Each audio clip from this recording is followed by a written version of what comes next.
Hi everybody, thanks so much for tuning in. My name is Joey Fight from thephysicaleducator.com, and today I'm going to be showing you an awesome fundamental movement skill game called Treasure Grab.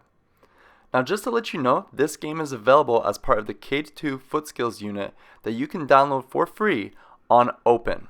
That being said, let me show you how I would break this game down into different builds. So in build 1 of the game, we're going to have our students do a little bit of space dribbling. Set up a rectangular playing area and then invite your students to get into that playing area in a scattered formation.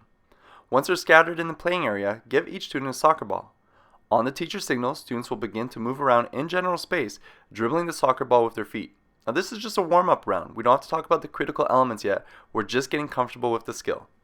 In build 2 of the game, we're going to play some musical hoops. So scatter some hoops within the playing area now. In this build, we will also be using music as our starting and stopping cue. When the music begins, students continue to move around the general space, dribbling their ball with their feet. However, when the music stops, students have to quickly move to the closest hoop as fast as they possibly can. Now in between rounds of this build, I like to introduce the critical elements one by one. This gives the students an opportunity to become comfortable with the critical elements without becoming overwhelmed by having them all thrown at them at once. In the last round of this build, I will start to remove the hoops that are in the center of the playing area, only leaving a couple out on the edges. So when the music stops, students have to quickly return to a hoop. However, this time they'll be paired up with new partners. This is how I get my class ready for build 3, which is Treasure Grab.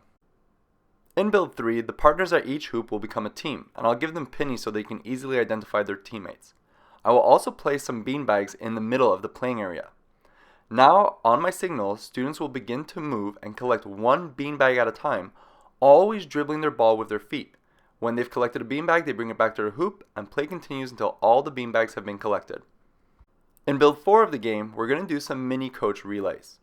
So for this build, we'll go back over the critical elements, and I will assign one critical element to each team. I'll also remove all of the soccer balls except for one at each hoop. Now, teammates can only go one at a time dribbling the ball to go collect the beanbag. While their partner waits for them in their hoop, they're observing their performance. When the active partner is on their way back to the home base, their mini coach will give them a thumbs up or a thumbs down whether or not they are demonstrating the critical element that was assigned to their group. Once they've brought the ball back to their hoop, the players exchange roles and a new player will go and dribble the ball.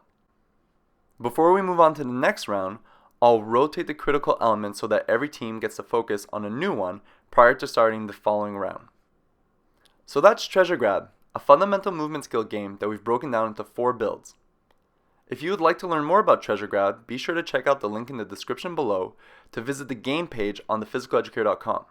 If you would like to see the complete K2 Foot Skills unit that is created by Open, be sure to visit openphysed.org and register so you can download your free module. Once again, my name is Joey Fight from thephysicaleducator.com. Thanks so much for watching and happy teaching.